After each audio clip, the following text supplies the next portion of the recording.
नमस्कार मंडळी. आज आपण पुन्हा एकदा भेटतोय एका खास विषयावर जरा सखोल चर्चा करायला. हो. आपल्याकडे ठरलं तर मग या मालिकेच्या 11 सप्टेंबरच्या भागाबद्दलची काही माहिती आहे. आणि असं दिसतंय की हा भाग म्हणजे काय म्हणतात त्याला, भावना आणि कटकारस्थानं यांचा एक जबरदस्त गुंता आहे. अगदी बरोबर. म्हणजे बघा ना, एका बाजूला सायली आणि अर्जुन, हं, त्यांच्या नात्यात एक मोठं भावनिक वादळ आहे. हं. आणि ते पण कशावरून? तर तिच्या आईवडिलांच्या शोधावरून. आणि दुसरीकडे प्रिया, ती स्वतःच्या बचावासाठी म्हणा किंवा सुळासाठी एक धोकादायक सापळा रचतेय. आणि त्यात महिपत ओढला जातोय असं दिसतंय. बरोबर.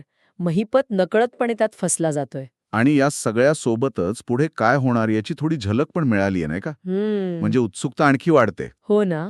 चला तर मग थेट सुरू करूया सायलीच्या मनातील त्या भीतीपासून, जी तिला अर्जुनच्या निर्णयापुढे अगदी हतबल करते. सुरुवातीलाच दिसतंय सायली प्रचंड अस्वस्थ आहे, खूप चिडलेली, दुःखी. ती अर्जुनला जवळजवळ कळवळून सांगतेय की मला या मृगजळामागे धावायचं नाहीये. हे वाक्य खूप महत्वाचं आहे. मृगजळ म्हणजे तिला वाटतंय की हे सगळं खोटं आहे किंवा मिळालं तरी समाधान नाही मिळणार. अगदी. आणि तिचं हे म्हणणं तिच्या अनुभवांवर आधारित आहे, नाही का? ती म्हणते माझा नशिबावर विश्वासच नाही राहिला. हो, कारण भूतकाळात जे जे आपलं वाटलं ते सगळं तिच्यापासून लांब गेलं.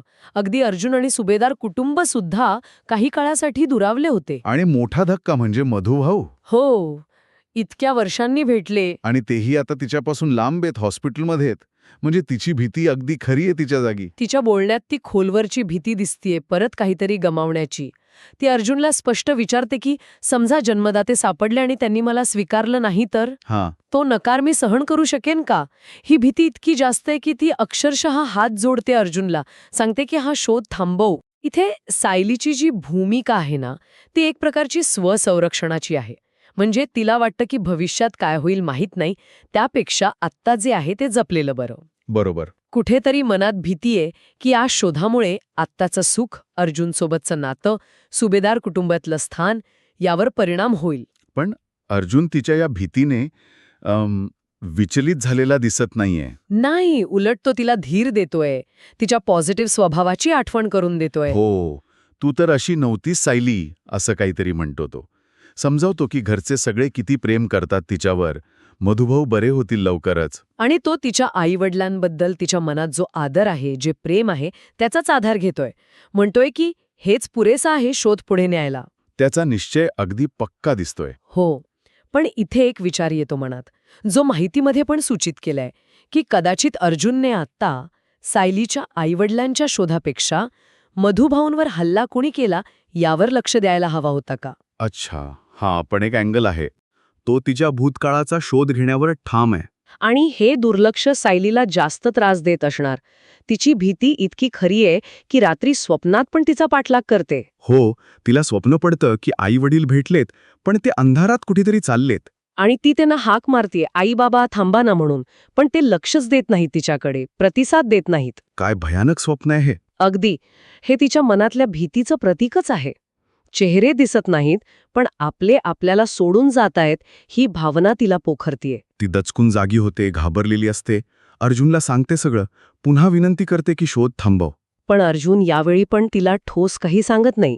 म्हणजे तो पाणी देतो, शांत करतो, पण मुख्य प्रश्न जो आहे, शोध थांबवणार का, त्यावर तो गप्प राहतो. आणि ही शांतता सायलीसाठी कदाचित त्या स्वप्नाइतकीच भयावह असेल ना. नक्कीच, हा संघर्ष खूप नाजूक वळणावर आहे. सायलीची भीती विरुद्ध अर्जुनचा निश्चय. काय होतं पुढे बघायला हवं. बरोबर. पण आता जरा दुसरीकडे वळूया. हॉस्पिटलमध्ये काय चाललंय? प्रिया काय करते तिकडे? अहो, प्रिया हॉस्पिटलमध्ये असली तरी तिचं डोकं भलत्याच कटात गुंतलंय. अश्विन तिची काळजी घेत बसलाय तिच्याजवळ. आणि प्रिया मनातल्या मनात त्याला चिपकू यार म्हणतेय. यावरूनच कळतं तिचं खरं स्वरूप काय आहे. काय सांगताय? म्हणजे वरून काळजीचा देखावा आणि मनात हे? अगदी, तिला तो तिथून हवाय फक्त. तिचं नाटक पण किती परफेक्ट आहे. अश्विनला काही कळत नाहीये. ती त्याला म्हणते की तू खूप केलंस माझ्यासाठी, आता घरी जा, आराम कर. घरचे वाट बघत असतील.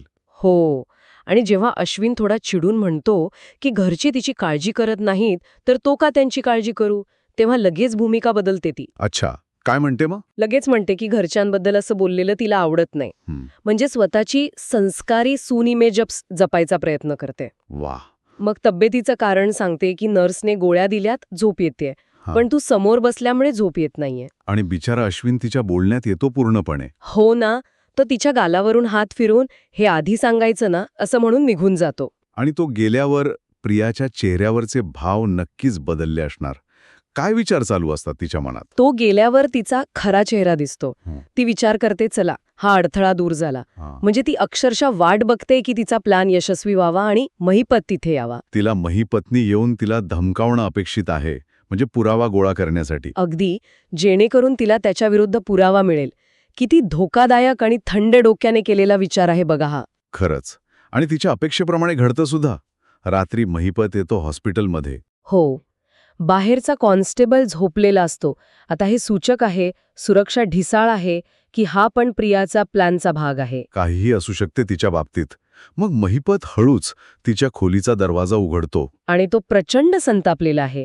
प्रियाने त्याला फोनवर भेकड म्हटलं, स्वतःच्या माणसांमागे लपतो असं हिणवलं. ते त्याच्या जिवारी लागलंय. त्याचा पुरुषी अहंकार दुखावला गेलाय. तो समोर येताच प्रिया घाबरते. कोण आहात तुम्ही विचारते, पण मग अण्णा सर म्हणते. पण महिपत आता ते अण्णा सर वगैरे ऐकण्याच्या मूडमध्ये नाहीये. अजिबात नाही. तो खिशातून सुरा काढतो आणि थेट धमकावतो, म्हण बरं पुन्हा भेकड. अण्णा सर नको म्हणू, भेकड म्हण. त्याच्या डोळ्यात सूड दिसतोय स्पष्ट. बापरे. तो तिला आठवण करून देतो की तिने त्याच्या मुलीला, जी जेलमध्ये आहे, त्रास दिला. तरी तो गप्प बसला होता. पण आता तिने त्याला थेट आव्हान दिले. तो म्हणतो, तुझी पावती फाडणार महिपत शिखरे. ही भाषा तर अगदी. असतो ना, हो. तो उचलून महिपतच्या तोंडावर फेकते. काय सांगते? हे अनपेक्षित होतं. अगदी. या अचानक हल्ल्यामुळे महिपत क्षणभर गोंधळतो आणि प्रियाला सुटायला वेळ मिळतो. ती फक्त सुटत नाही, ती तिथे पडलेली मलमपट्टीची कैची उचलते. म्हणजे आता ती बचावासाठी तयार आहे. अरे बापरे. ती खोलीबाहेर पळते आणि महिपत तिच्या मागे धावतो. तुला काहीही मी जिवंत सोडणार नाही आज, असं ओरडत. आणि इथे हा थरारक प्रसंग थांबतो. काय जबरदस्त सीन आहे हा. एका क्षणी प्रिया शिकार वाटत होती, पण दुसऱ्या क्षणी तिने स्वतःला, काय म्हणतात त्याला, शिकारीच्या भूमिकेत आणण्याचा प्रयत्न केला. हो, पण त्या कैचीने ती काय करणार? महिपत तिला पकडेल का? हे प्रश्न तसेच राहतात. बरोबर. पण या दोन मुख्य घटनांच्या पलीकडे पण काही घडामोडी सुरू आहेत नाही का? म्हणजे अर्जुन फक्त सायलीच्याच विचारात नाहीये. बरोबर.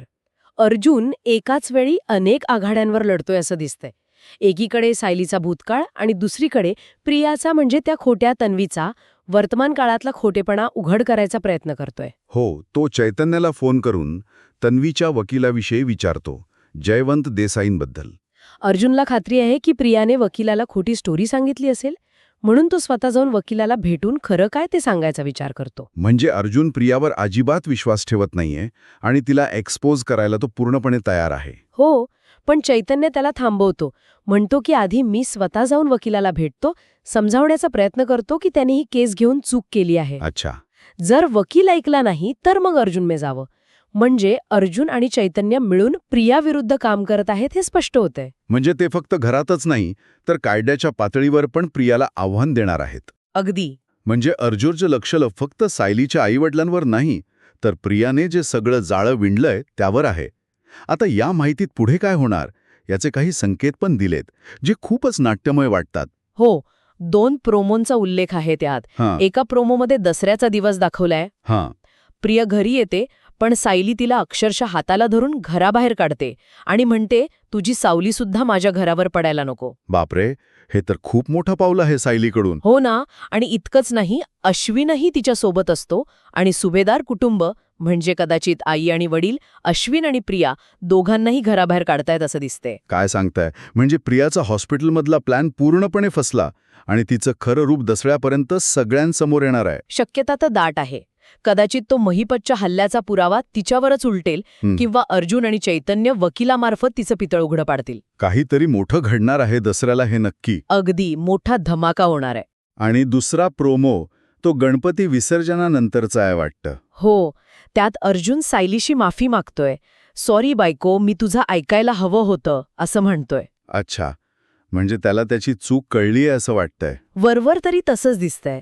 पण जेव्हा सायली त्याला विचारते, तुम्ही माझं ऐकाल ना आता, शोध थांबवाल ना माझ्या आईबाबांचा, तेव्हा अर्जुनच्या चेहऱ्यावर परत तीच द्विधा मनस्थिती दिसते. तो थेट उत्तर देत नाही. म्हणजे माफी मागूनही मूळ मुद्दा तसाच आहे. तो शोध थांबवेल की नाही हे नक्की नाही. बरोबर. हा संघर्ष अजूनही सुरूच राहणार असं दिसतंय. म्हणजे अर्जुनला कदाचित ते बॅलन्स साधता येत नाहीये, सत्य शोधण्याची त्याची गरज आणि सायलीची भावनिक सुरक्षितता. तर आजच्या या चर्चेतून आपण ठरलं तर मग मधल्या काही अत्यंत महत्वाच्या आणि नाट्यमय घडामोडींचा आढावा घेतला. आपण पाहिलं की सायली तिच्या भूतकाळाच्या भीतीने कशी ग्रासली आहे. अर्जुन तिच्या इच्छेविरुद्ध जाऊनही सत्याचा शोध घेण्यावर कसा ठाम आहे. प्रियाचा धोकादायक खेळ कसा तिच्यावरच उलटण्याची चिन्ह दिसत आहेत आणि महिपतचा सूड कोणत्या वळणावर जाईल हे अजून स्पष्ट नाही. हो, अनेक प्रश्न अजूनही तसेच आहेत.